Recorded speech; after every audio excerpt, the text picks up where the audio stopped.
നമസ്കാരം. നമ്മൾ 10ാം ക്ലാസ്സിൽ സോഷ്യൽ സയൻസ് സെക്കൻഡ് ചാപ്റ്റർ സ്വാതന്ത്ര്യം, സമത്വം, സാഹോദര്യം എന്നൊരു ചാപ്റ്ററാണ് ചർച്ച ചെയ്തുകൊണ്ടിരിക്കുന്നത്. അതിൻ്റെ പാർട്ട് 1 നമ്മൾ കഴിഞ്ഞ ക്ലാസ്സിൽ ചർച്ച ചെയ്തു. ഇനി അതിൻ്റെ ബാക്കി ഭാഗം കൂടെ നോക്കാം. ടെന്നീസ് കോർട്ട് പ്രതിജ്ഞ. 3ാം എസ്റ്റേറ്റിൻ്റെ പ്രതിനിധികൾ 3 സഭകളും ഒരുമിച്ച് സമ്മേളിക്കണമെന്ന് ആവശ്യപ്പെട്ടെങ്കിലും ആദ്യത്തെ 2 സഭകളും ഇതിനോട് അനുകൂലിച്ചില്ല.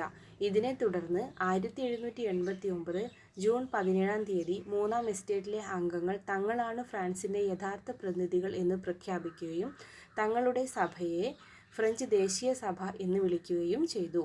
ഉപരിസഭയുടെ പിന്തുണയോടെ ലൂയി 16 ഈ സഭ സമ്മേളിച്ചിരുന്ന ഹാൾ അടച്ചിടുകയും പട്ടാള കാവൽ ഏർപ്പെടുത്തുകയും ചെയ്തു. ജൂൺ 20 ഴാങ് സിൽവിയൻ, ബെയ്ലി, അബേസിയസ്, മിറാബോ തുടങ്ങിയവരുടെ നേതൃത്വത്തിൽ തൊട്ടടുത്തുണ്ടായിരുന്ന ടെന്നീസ് കോർട്ടിൽ 3ാം എസ്റ്റേറ്റിലെ പ്രതിനിധികൾ സമ്മേളിച്ചു. ഒരു വ്യവസ്ഥാപിത ഭരണഘടന ഉണ്ടാകുന്നതുവരെ തങ്ങൾ പിരിഞ്ഞു പോവില്ലെന്ന് അവർ പ്രഖ്യാപിച്ചു.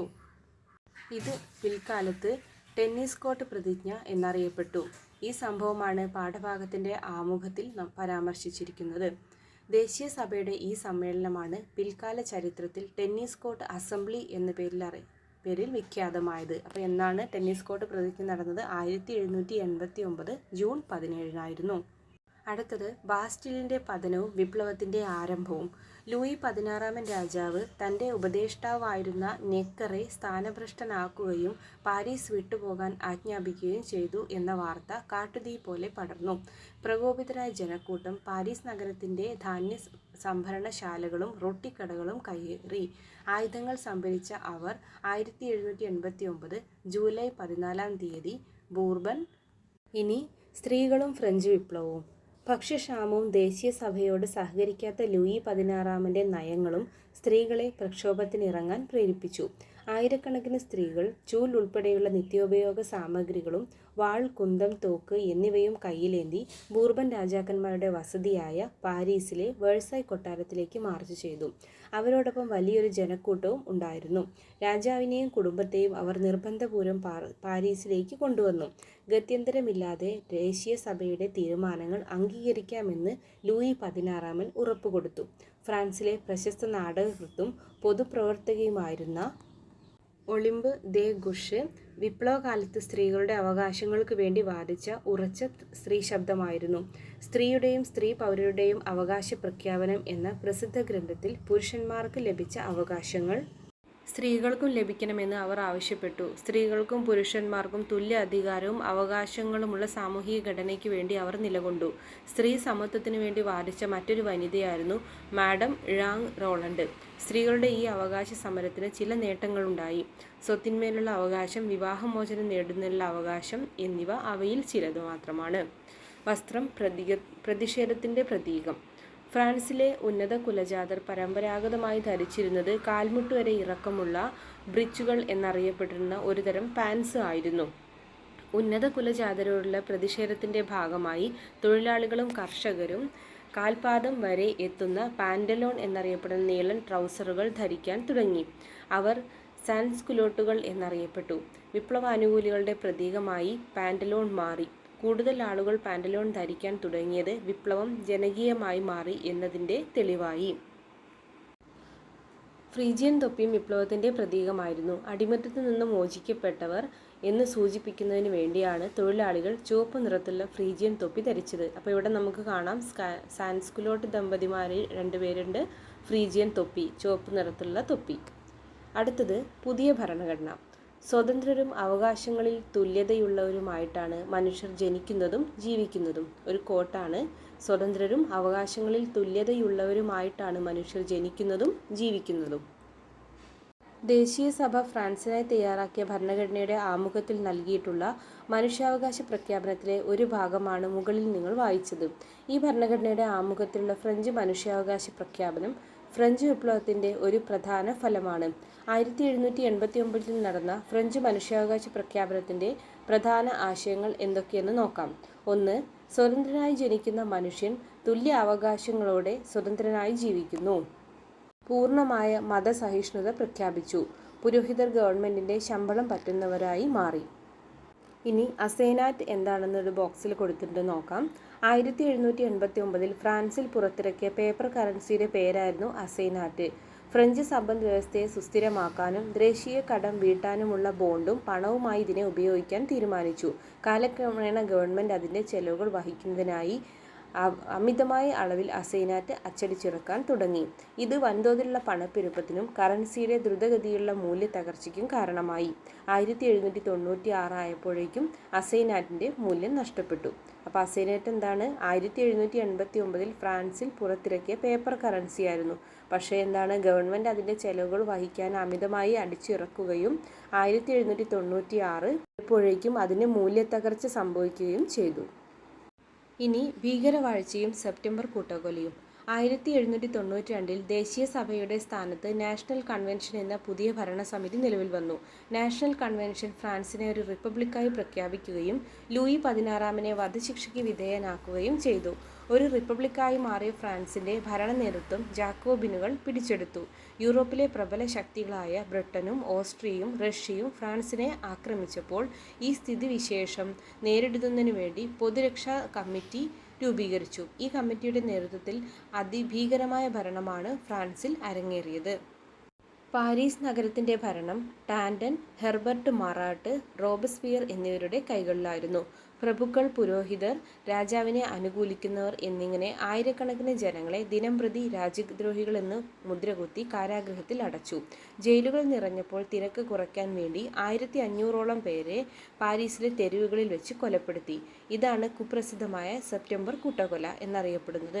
ജനങ്ങളെ കൊന്നൊടുക്കാൻ വേണ്ടി നിർമ്മിച്ച പ്രത്യേക യന്ത്രമായിരുന്നു ഗില്ലറ്റിൻ. ഭീകരവാഴ്ചയുടെ കാലത്ത് അനേകായിരങ്ങളുടെ മരണത്തിന് കാരണക്കാരായ റിപ്പബ്ലിക്കിൻ്റെ നേതാക്കന്മാരെയും പിന്നീട് ഈ രീതിയിൽ ഗില്ലറ്റിന് വിധേയരായി വധിക്കപ്പെട്ടു. വിപ്ലവകാരികൾ നിലവിലെ കലണ്ടർ ഉപേക്ഷിക്കുകയും പുതിയ വിപ്ലവ കലണ്ടർ നടപ്പിലാക്കുകയും ചെയ്തു. ബോക്സിൽ കൊടുത്തിരിക്കുന്ന കാര്യം നോക്കാം. ജാക്കോബിയനും ജിറോണ്ടിസ്റ്റുകളും. ഫ്രഞ്ച് വിപ്ലവകാലത്ത് ഉയർന്നു വന്ന ഒരു രാഷ്ട്രീയ സാമൂഹ്യ വിഭാഗമായിരുന്നു ജാക്കോബിൻ എന്നറിയപ്പെട്ട സംഘം.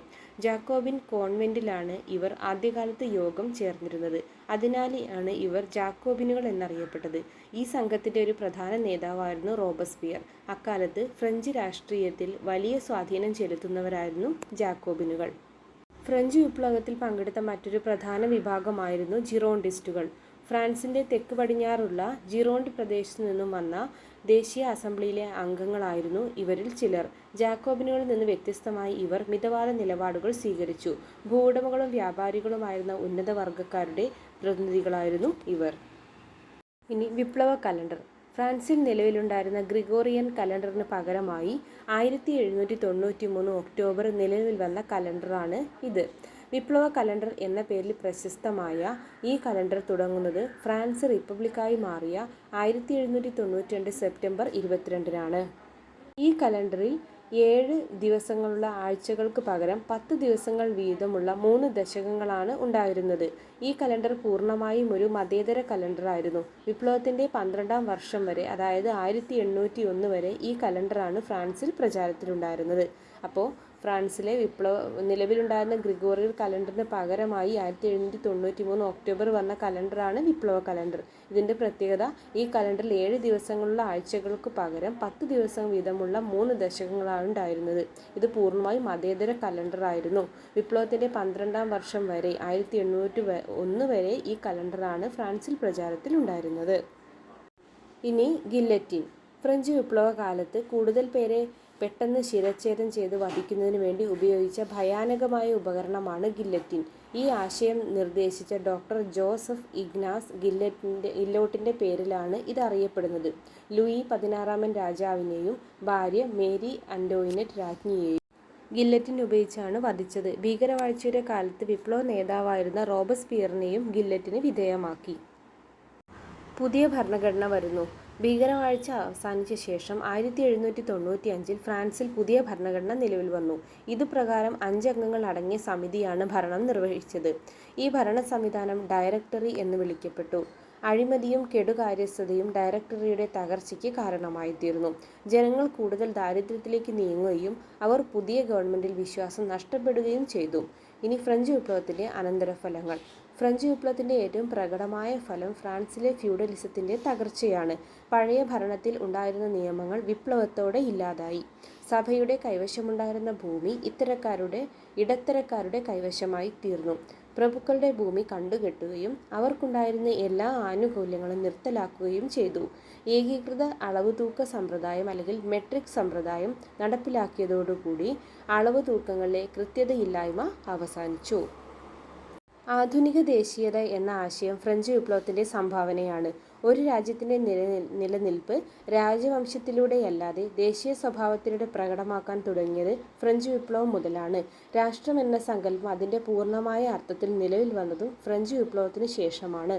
ഫ്രാൻസ് എന്നത് ഒരു ഭൂപ്രദേശം മാത്രമല്ല, ഫ്രഞ്ച് ജനത ഒന്നാകെയാണ് എന്ന ആശയം ഇതോടെ പ്രഖ്യാപിക്കപ്പെട്ടു.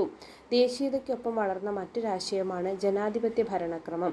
ജനങ്ങളുടെ പരമാധികാരം എന്ന റൂസോയുടെ ആശയത്തെ അടിസ്ഥാനമാക്കിയുള്ള ജനായത്ത ഭരണത്തിന് അടിത്തറയിട്ടതും ഫ്രഞ്ച് വിപ്ലവത്തിന് ശേഷമാണ്.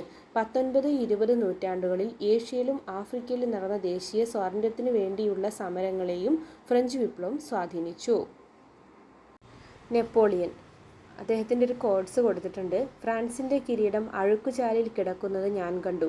ഞാനിത് വാളുകൊണ്ടെടുത്ത് വൃത്തിയാക്കി എൻ്റെ തലയിൽ തന്നെ വെച്ചു. അപ്പോൾ നെപ്പോളിയൻ്റെ പ്രശസ്തമായൊരു വാചകമാണ് ഇവിടെ കൊടുത്തിട്ടുള്ളത്.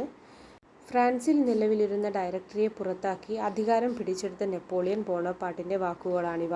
നെപ്പോളിയൻ്റെ ഈ വാക്കുകളിൽ നിന്ന് എന്തൊക്കെ കാര്യങ്ങളാണ് മനസ്സിലാക്കാൻ കഴിയുന്നത്? അരാജകത്വത്തിലേക്ക് വഴുതി മാറിയ ഫ്രഞ്ച് സമൂഹത്തെയും തൻ്റെ കരുത്തുകൊണ്ട് ഫ്രാൻസിൻ്റെ അധികാരം പിടിച്ചെടുത്തതിനെയുമാണ് നെപ്പോളിയൻ്റെ ഈ വാക്കുകൾ വ്യക്തമാക്കുന്നത്. ഫ്രഞ്ച് സൈന്യത്തിലെ ബ്രിഗേഡിയർ ജനറലായിരുന്നു നെപ്പോളിയൻ. ഡയറക്ടറിക്ക് പകരം 3 കോൺസൽമാർ അടങ്ങുന്ന ഒരു പുതിയ ഭരണ സംവിധാനം നെപ്പോളിയൻ സ്ഥാപിച്ചു. ഇതിൻ്റെ 1ാം കോൺസൽ നെപ്പോളിയൻ തന്നെയായിരുന്നു. താമസിയാതെ നെപ്പോളിയൻ ഫ്രാൻസിൻ്റെ ചക്രവർത്തിയായി സ്വയം അധികാരം ഏറ്റെടുത്തു. തുടർന്ന് അദ്ദേഹം ഫ്രാൻസിൽ നടപ്പിലാക്കിയ ഭരണപരിഷ്കാരങ്ങൾ നോക്കാം. അദ്ദേഹത്തിൻ്റെ ഭരണപരിഷ്കാരങ്ങൾ ഇവിടെ ഒരു കോളമായിട്ട് കൊടുത്തിട്ടുണ്ട്. നോക്കാം. പരിഷ്കാരങ്ങൾ, മാറ്റങ്ങൾ. നിയമപരിഷ്കാരങ്ങൾ. നെപ്പോളിയൻ്റെ നിയമസംഹിത ഫ്യൂഡൽ നിയമങ്ങൾ അവസാനിപ്പിക്കുകയും സമത്വവും മതസ്വാതന്ത്ര്യവും അംഗീകരിക്കുകയും ചെയ്തു. അടുത്തത് കൺകോർഡറ്റ് അല്ലെങ്കിൽ നെപ്പോളിയനും പോപ്പും തമ്മിലുണ്ടാക്കിയ കരാറാണ് കൺകോർഡറ്റ്. അതിൻ്റെ മാറ്റങ്ങൾ. പോപ്പുകായി ഉണ്ടാക്കിയ കരാർ പ്രകാരം കത്തോലിക്ക സഭയുടെ പ്രവർത്തന സ്വാതന്ത്ര്യം പുനഃസ്ഥാപിച്ചു. അത് മതവിഭാഗങ്ങളിൽപ്പെട്ടവർക്ക് പ്രവർത്തന സ്വാതന്ത്ര്യം അനുവദിച്ചു. അടുത്തത് വിദ്യാഭ്യാസ പരിഷ്കാരങ്ങൾ. വിദ്യാഭ്യാസം സാർവത്രികമാക്കുന്നതിനുള്ള നടപടികൾ കൈക്കൊണ്ടു. ലിസേ എന്ന പേരിൽ സർക്കാർ നിയന്ത്രണത്തിലുള്ള വിദ്യാലയങ്ങൾ സ്ഥാപിച്ചു. സർക്കാർ സർവീസിലേക്കും സൈന്യത്തിലേക്കും ആവശ്യമുള്ള വിദ്യാസമ്പന്നരെ സൃഷ്ടിക്കുകയായിരുന്നു ഇതിൻ്റെ ലക്ഷ്യം. യൂണിവേഴ്സിറ്റി ഓഫ് ഫ്രാൻസ് എന്ന പേരിൽ ഒരു ദേശീയ സർവകലാ സമ്പ്രദായം ആരംഭിച്ചു. ഈ സംവിധാനത്തിലൂടെ രാജ്യത്തെ വിദ്യാഭ്യാസ രംഗത്തെ നിയന്ത്രിച്ചു. ഇനി അടുത്തത് സാമ്പത്തിക പരിഷ്കാരങ്ങൾ.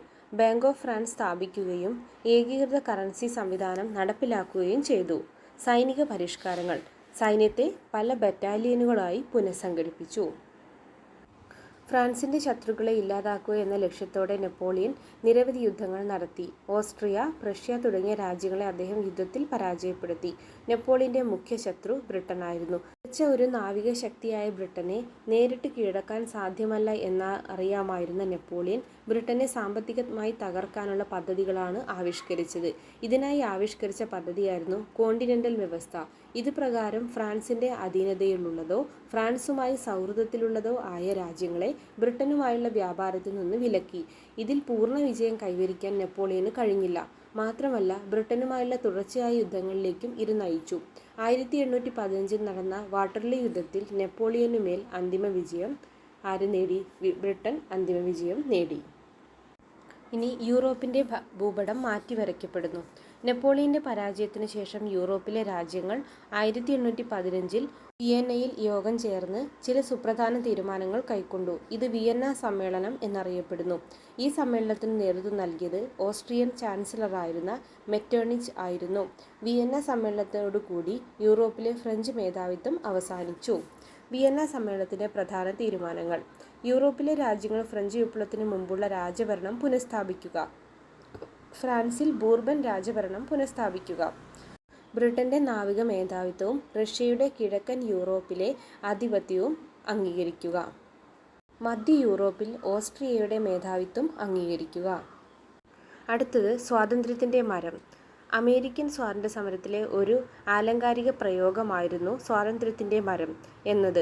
ഫ്രാൻസിൽ ഇത് അക്ഷരാർത്ഥത്തിൽ പ്രായോഗികമായി. ഫ്രഞ്ച് വിപ്ലവകാലത്ത് പൊതുസ്ഥലങ്ങളിൽ സ്വാതന്ത്ര്യത്തിൻ്റെ പ്രതീകമായി മരങ്ങൾ നട്ടുപിടിപ്പിക്കുകയും അവയിൽ മോചനത്തിൻ്റെ പ്രതീകമായി കരുതപ്പെടുന്ന ചുവന്ന ഫ്രീജിയൻ തൊപ്പികൾ തൂക്കുകയും ചെയ്തിരുന്നു. ബ്രിട്ടീഷുകാരുമായി നിരന്തരം സംഘർഷങ്ങളിൽ ഏർപ്പെട്ടിരുന്ന മൈസൂർ ഭരണാധികാരിയായിരുന്നു ടിപ്പു സുൽത്താൻ. തലസ്ഥാനമായ ശ്രീരംഗപട്ടണത്ത് അദ്ദേഹം സ്വാതന്ത്ര്യത്തിൻ്റെ മരം നട്ടു. സ്വാതന്ത്ര്യത്തിൻ്റെ മരം നട്ടതിലൂടെ ടിപ്പു സുൽത്താൻ ഫ്രഞ്ച് വിപ്ലവാശയങ്ങളോടുള്ള തൻ്റെ ആഭിമുഖ്യം ബ്രിട്ടീഷ് വിരോധവും പ്രകടമാക്കി. ആധുനിക ലോക ചരിത്രത്തെ സ്വാധീനിച്ച വിപ്ലവങ്ങളിൽ ഏറ്റവും പ്രധാനപ്പെട്ടതാണ് ഫ്രഞ്ച് വിപ്ലവം.